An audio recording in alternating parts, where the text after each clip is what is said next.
या फोटोची निबर का तो होतं काळाचं होतं शेणाचं घर।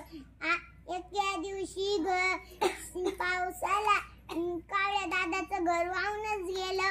मग काळ्या दादा चिवताईच्या घरी आला। काळ्या दादा दरवाजा खटखटला, तिला सांगू दे। हा उघडीतो म्हणतो चिवताई दार उघड, थांब माझ्या बाळाला आंघोळ घालते।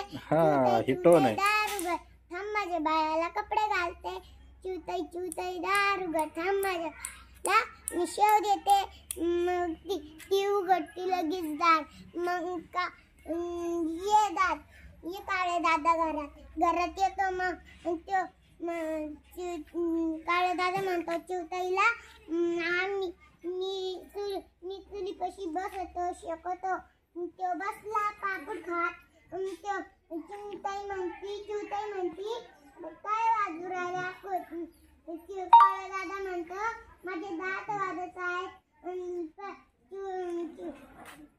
चिवताई परत येते इकडं, त्याला पाठी म्हणती काय खातो रे, कुठून खातो, कुठून आवाज येतो। ती म्हणती पापूड खात बसला, तू चोट्टी चोर करीत असतो।